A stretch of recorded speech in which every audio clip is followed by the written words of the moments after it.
Transportation. Transportation in human beings. They mean circulatory system in human beings. Dash being a fluid connective tissue, they are meaning about blood. So blood is a fluid connective tissue as you have studied in class 9. It consists of a fluid medium called plasma in which the cells are suspended. So this can be the first question.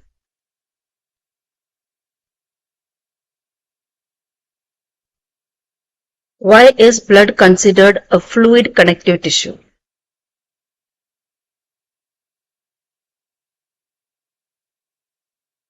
So this will be the answer. Blood consists of fluid medium called plasma, in which the cells are suspended. And that's the reason why blood is called a fluid connective tissue. Then plasma transports food, carbon dioxide and nitrogenous waste in dissolved form. So this can be asked as another question.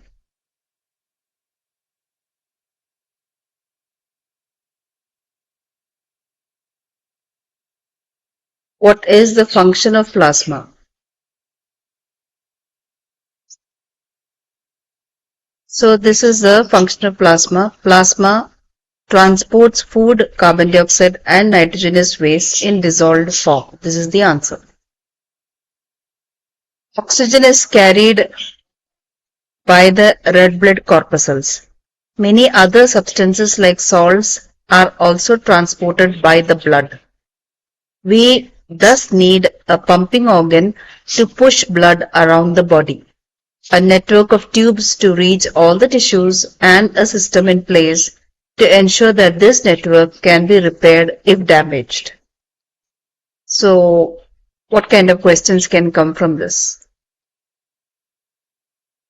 Oxygen is carried by dash. Option A, RBC. Option B, white blood cells. Option C, platelets. Option D, none of the above. The answer is red blood corpuscles, because red blood corpuscle has hemoglobin. A, B, C, D, in these chambers, we have tried the chamber name. Atrium. B is also left, but it is ventricle. Coming to the C, the sides of C and D parts are in the right side. So you're right atrium. And this will also be right side, and D will be right, but it is ventricle. So these are the 4 chambers. Now we'll mark the blood vessels. We'll start from the blood vessel that brings oxygenated blood from the lungs to the left atrium of heart.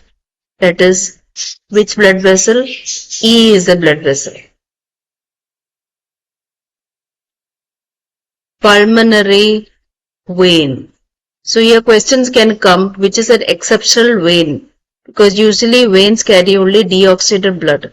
Here the pulmonary vein carries oxygenated blood from the lungs. So that is an exceptional vein. Now pulmonary vein is bringing the oxygenated blood towards the left atrium. From the left atrium, through the valves present, they are coming to B, that is the left ventricle, and that oxygenated blood is pumped through this great blood vessel F. So what is F? F stands for aorta. Now aorta will distribute this to all parts of the body, the tissues, to the head, limbs, forelimbs, hind limbs, everywhere, kidney, liver, everywhere it spreads. From there, from the tissues, the deoxygenated blood it is taken back by the capillaries and the veins and brought back to the heart. And who is it bringing back is G. So what does G stand for? G stands for vena cava. Now this G here is vena cava from the upper parts of the body. Then one that is labeled here already, vena cava from the lower part of the body is also there. But the deoxygenated blood comes to the right atrium of heart. Then from the right atrium, the deoxygenated blood reaches the right ventricle.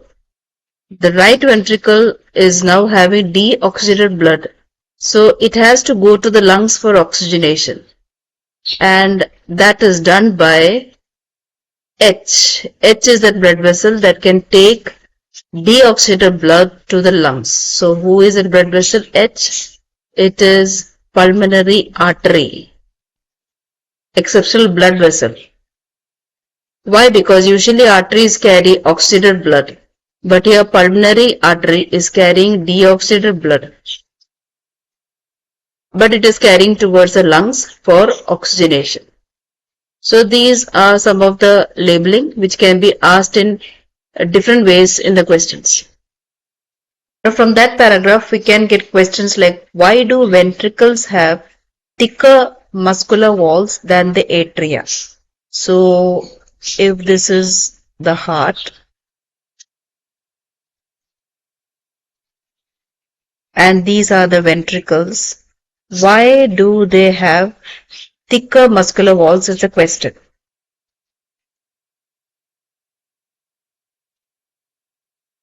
Now the answer is, that's because ventricles, they have to pump blood to various organs. Like if it is left ventricle, they have to pump blood to the body parts.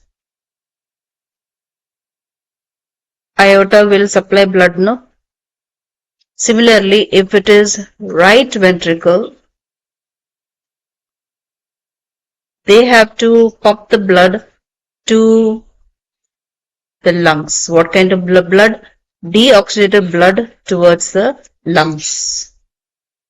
So since they are doing most of the pumping, their muscles will be thicker than the atria. These two are atria. So than the atria, ventricles will have thick muscular walls. So this can come as a give reason question. Now from this paragraph, the last sentence you can see there are valves present between atria and ventricles. Why? Answer is also present here. Valves ensure that blood does not flow backwards when the atria or ventricles contract. That's the answer. So here there are valves. This is atria and these are ventricles. So when the ventricles contract, they have to pump the blood towards, now from the left ventricle, blood has to go up towards the aorta. Instead, there are chances that blood can go to the left atria, which should not happen. Similarly, the right ventricle has deoxygenated blood. It has to go through the pulmonary artery to lungs. It has to go towards the lungs. What if the right ventricle is contracting and the blood is going towards right atria instead of going towards the lungs? So that is also not correct. So that is why here valves are present between atria and ventricles. These are valves. So valves ensure that the blood does not flow backwards when the atria or ventricle contract. So that's the answer. Now this is the next paragraph. Oxygen enters the blood in the lungs. The separation of the right side and left side of the heart is useful to keep oxygenated and deoxygenated blood from mixing. Such separation allows a highly efficient supply of oxygen to the body. This is useful in animals that have high energy needs such as birds and mammals, which constantly use energy to maintain their body temperature. In animals that do not use energy for this purpose, the body temperature depends on the temperature in the environment. And such animals like amphibians or many reptiles have three-chambered hearts, and they can tolerate some mixing of oxygenated and deoxygenated bloodstreams. So here this can be the question. First question is MCQ here. Blood goes only once through the heart in which of the following? One more question. Is it fish, amphibians, reptiles, mammals? Fishes have two-chambered heart.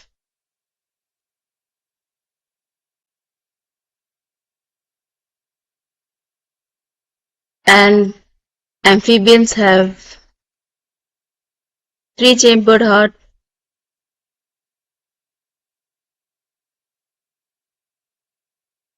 And some reptiles also have three-chambered heart.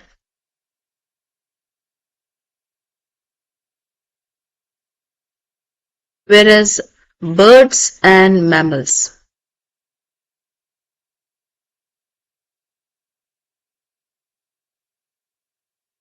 we have four-chambered heart. So here the answer will be blood goes only once through the heart in which of the following means the answer will be fish. Option A, fish. Why answer is option A? Fish is the answer because of the sentence that is there in the textbook. This paragraph, fishes have only two chambers in their hearts and the blood is pumped to the gills. It's oxygenated there and passes directly to the rest of the body.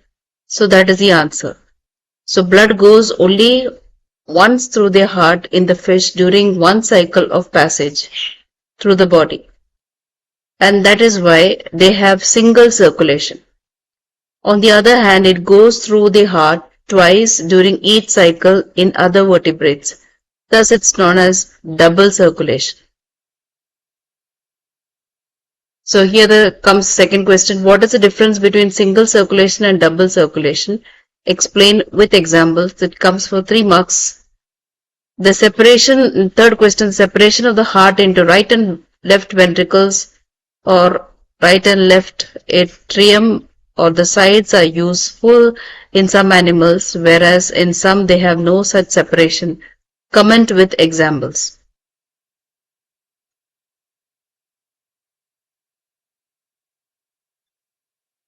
Now in cases of amphibians or reptiles, they have three-chambered heart. They can tolerate some mixing of oxygenated blood and deoxygenated blood. So since they can tolerate some mixing,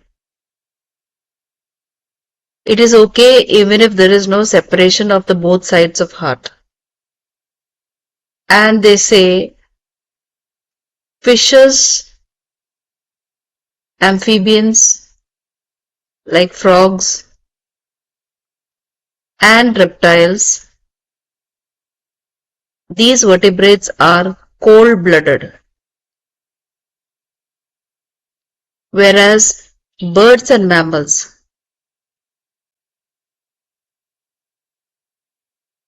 are warm-blooded. Since the birds and mammals are warm-blooded, they use energy for the purpose to regulate their body temperature. Whereas in case of cold-blooded animals like fishes, amphibians, reptiles, they don't use energy for this purpose because their body temperature changes according to surrounding temperature. That's why. Another important is you have to learn the labeling of this diagram. It shows how the blood is circulated through our body from the heart to the tissues and from tissues back to the heart.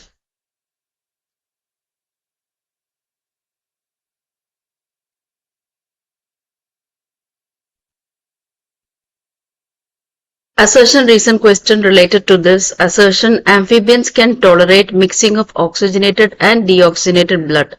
Yes, it is true. Reason: amphibians are animals with two-chambered heart. No, amphibians are animals with three-chambered heart. So here assertion is true, but reason is false.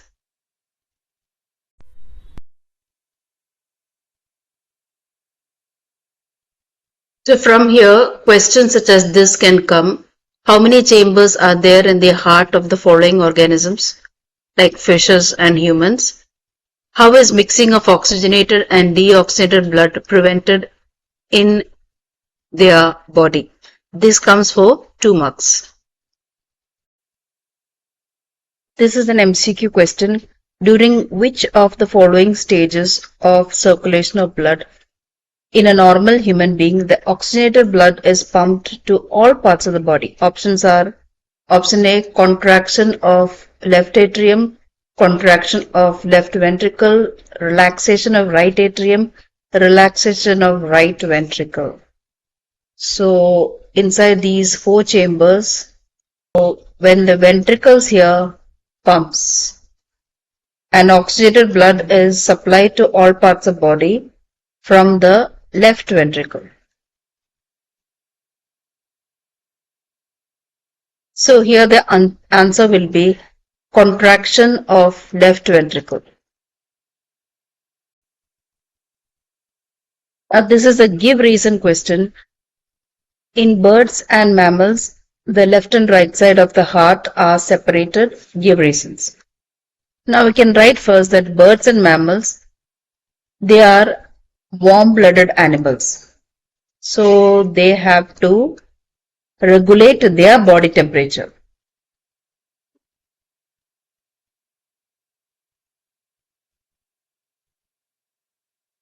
For which energy is required. And if they require maximum energy, their tissues require oxygenated blood itself. So that is why the heart chambers, left side and right side, should be separated.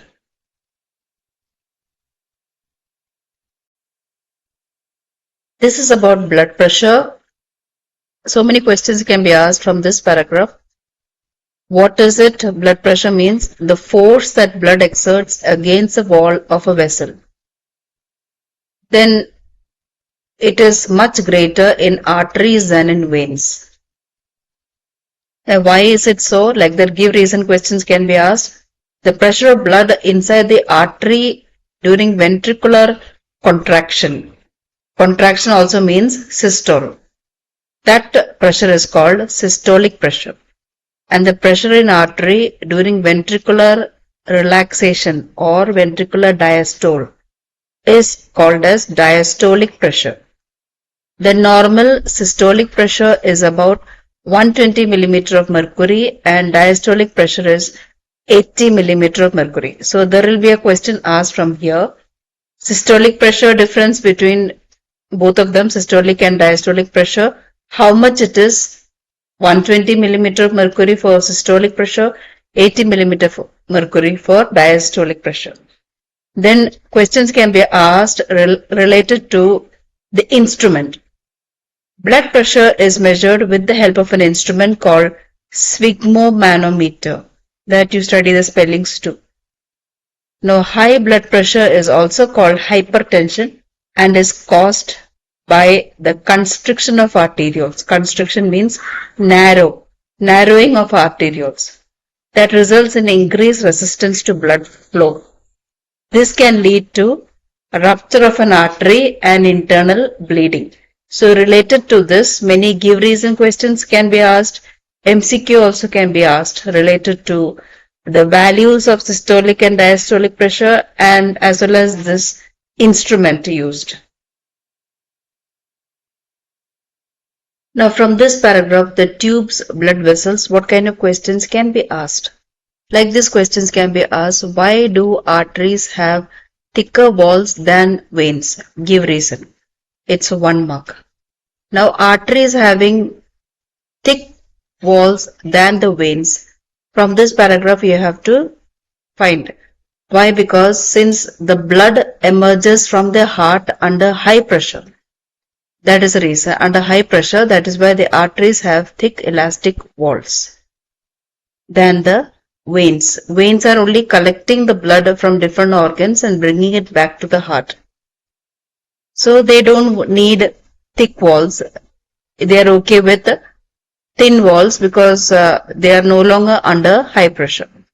Next question. Dash are smallest vessels that bring blood to all the cells of the body.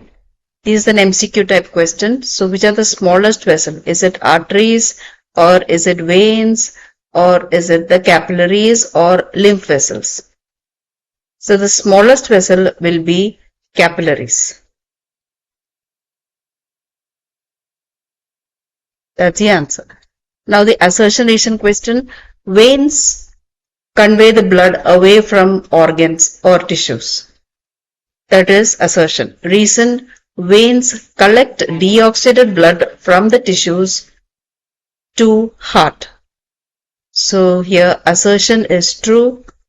Reason is also true. So option A will be the answer. Blood has dash to plug leaks. Name them.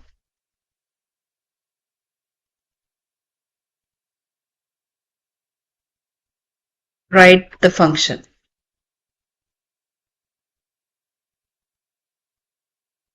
The answer is the blood is having what? Platelets, cells called platelets, in order to plug the leaks. And function is what? It is written here. They plug the leaks by helping to clot the blood at the points of injury. That is a function of platelets. Write one function of lymph. So the paragraph it is there. Lymph carries digested and absorbed fat from intestine and drain excess fluid from extracellular space back into the blood. So that is a function of lymph. Transportation in plants. Now from this paragraph, many questions can be asked. One is assertion reason type, that plants have low energy needs. Assertion. Reason, plants absorb raw materials like nitrogen, phosphorus and other minerals from soil. So what will be the answer now here? Is assertion true? Plants have low energy needs. That is true from these paragraphs. So A assertion is true. Now what is the reason given here is plants absorb raw materials like nitrogen, phosphorus and other animals from soil. So the reason given is not true. So reason given is false. So that will be the answer for this question. Now the next question is, why do plants have low energy needs? It's written in the paragraph that they have low energy needs. Why do they have low energy needs? The reason is plants do not move from one place to another. They are in the same place. Second, that is the first reason. They don't have locomotion. They are present in the same place with roots. Second is, most of the cells in their body are dead cells, or they have more of dead tissues.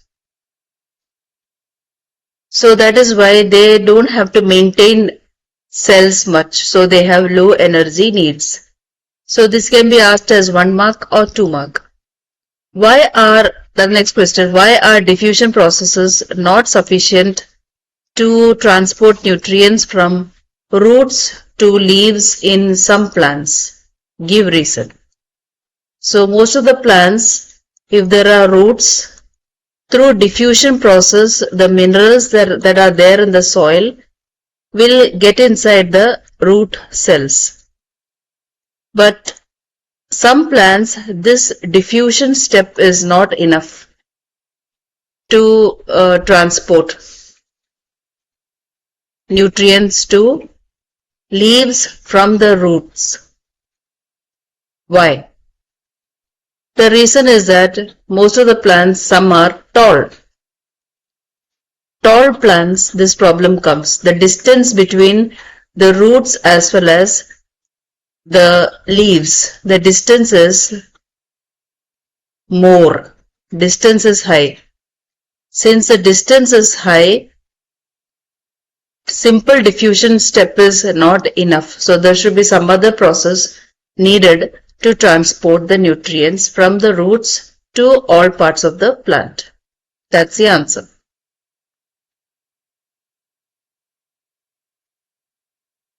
Transport of food and other substances. So far we have discussed the transport of water and minerals in plants. Let us consider how the products of metabolic processes, particularly photosynthesis, are moved from leaves, where they are formed, to other parts of plant. This transport of soluble products of photosynthesis is called translocation, and it occurs in the part of the vascular tissue known as phloem. So from here, the questions, MCQ type questions can come like this. The transport of food from leaves to other parts of plant is called what? Transpiration, translocation, transformation, none of the above. So the answer is option B, translocation.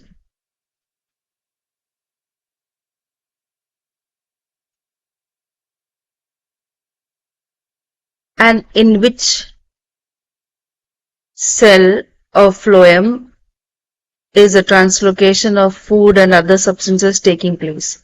Then this will be the answer, sieve tubes. That operates with the help of adjacent companion cells, both in upward direction and downward direction. So here there is a difference seen in the transport direction in xylem as well as phloem.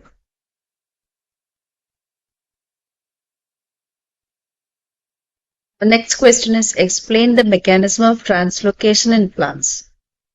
So how translocation takes place in plants?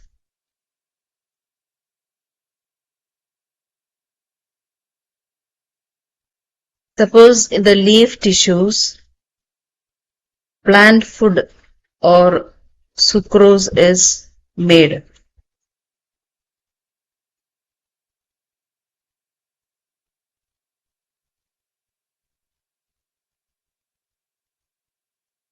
And this is the phloem.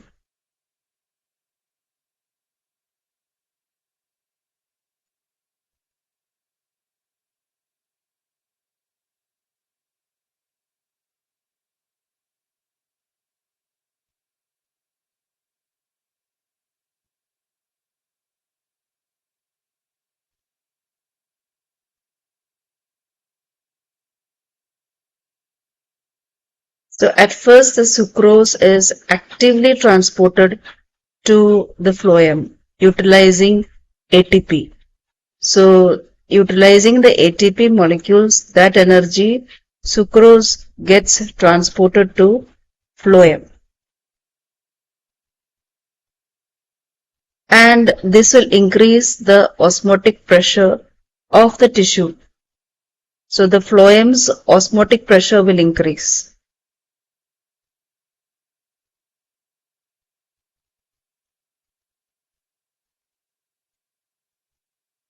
Because now there is food in that. And then adjacent to the phloem, there is the xylem tissues running through, like sieve tubes.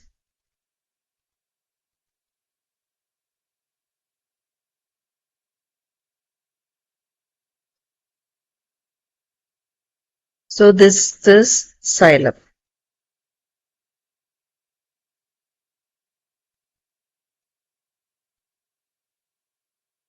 So because the osmotic pressure is high in phloem now, from the xylem, what water molecules are there, those water molecules will move towards the phloem.